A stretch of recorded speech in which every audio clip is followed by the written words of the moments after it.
শুভ সকাল বন্ধুরা, আজ হচ্ছে নীল পুজো। সকলকে জানাই নীল পুজোর অনেক শুভেচ্ছা। এই মূর্তিটা আমি কিনে নিয়েছিলাম, আমাদের এখানে রাসেল মেলা হচ্ছিল, ওখান থেকে কিনেছিলাম। আর এই পটটা আমি তারকেশ্বর থেকে কিনে এনেছিলাম। তো আমার যা যা কাজকর্ম ছিল সেগুলো আমি কমপ্লিট করে ফেলেছি। তো বাবাইকে বলেছি একটু ফুলমালা মিষ্টি এসবগুলো এনে দিতে। তো ও এনে দিলে আমি আর কি ঠাকুরকে পুজোটা কমপ্লিট করতে পারবো। আর এখানে রান্নার জন্য সব জোগাড়পাতি করছি। তো এখানে বাসনগুলো মাজা কমপ্লিট হয়ে গেছে, আর খাবার জলটাও শেষ হয়ে গেছে। খাবার জলটাও বাবাইকে আনতে বলতে হবে। আজ কিন্তু কাজ আমাকে বাবাই অনেকটা হেল্প করে দিয়েছে। তো আমরা জানি না, কাল থেকে একটু মুডটা ডিস্টার্ব ছিল, ওই কারণের জন্য অনেকটা হেল্প করেছে।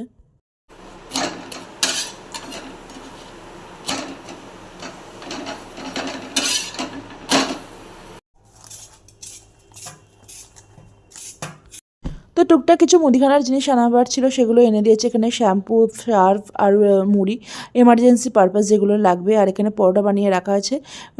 বাজারপাতি আমাদের একবারেই করে নেওয়া হয়ে গেছিলো। তো আমি এখানে খালি দুটো পটল, ঝিঙে আর বেগুনটা রেখেছিলাম, বেগুনটাতে ভাজা করে ফেলেছি। তো এই হচ্ছে ব্যাপার।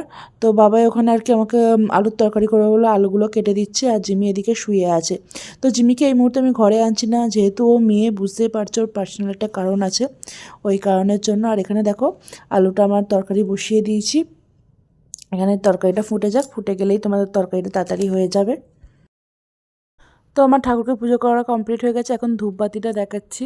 তো এটা আমি শর্টস রিলের জন্য করেছিলাম, তো সেটা রেখেই দিয়েছিলাম। আর নীল পুজোর অ্যাকচুয়ালি ব্যাপার হচ্ছে সন্তানের মঙ্গল কামনায়। তো আমার যেহেতু এখন এই মুহূর্তে সন্তান বলতে আমার গপু আর জিমি, তো তাদের মঙ্গল কামনায় আমি দুটো বাতি আর কি জ্বেলেছি। আমি মনে করি সে যদি আমার কাছে না আসতো 2019 সালে আমার বিয়ের মানে কিছুদিন পরই, তো আমি নাহলে একা একা প্রচুরই আর কি খারাপ অবস্থা আমার মধ্যে দিয়ে যেত। তো যাই হোক, আমার চান টান এদিকে কমপ্লিট হয়ে গেছে। তো বাবাইও এসে গেছে, আমি এবার পুজোর আর কি উপোস করা কমপ্লিট তো হয়ে গেছে, ঠাকুরও একটু প্রসাদ খাবো। তো বাবাই আমার জন্য একটু ঘোল বানিয়ে দিয়েছে আর কি, টক দই আর কি ঘোল। ও খেয়েছে, আমাকেও বানিয়ে দিয়ে গেছে। আমি যে একটু ঘুমোচ্ছিলাম, তো আমাকে দিয়ে এলো, আমি ঘুম থেকে উঠে এটা এখন খাচ্ছি। কাটায় এখন বাজে 6টা।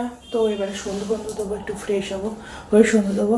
আর আজকে আমাদের পাড়ায় আছে ঝাঁপের মেলায় যাবো। আমার মা বাপিকেও আসতে বলেছি, কোনোবার আসে না, যেহেতু রবিবার পরে না, এমনি বেবারে আসে, বাপি কাজে যায়, মায়েরও আর আসা হয় না। তো এবারে যাওয়া হবে, মা বাপিও আসবে। তো ততক্ষণ আমার ঘরে ঠাকুরটাকে সন্ধ্যে বন্ধু দিয়ে তারপরে আর কি রেডি হব। তো ঘরে ঠাকুরটাকে সন্ধ্যা দেওয়া কমপ্লিট হয়ে গেছে। তো চলো, এই ভিডিওর পার্টটা এখানেই রাখছি। নেক্সট পার্ট খুব তাড়াতাড়ি আবার আসবে। এই ভিডিওটা এখানে শেষ করি। তোমরা ভালো থেকো, সুস্থ থাকো।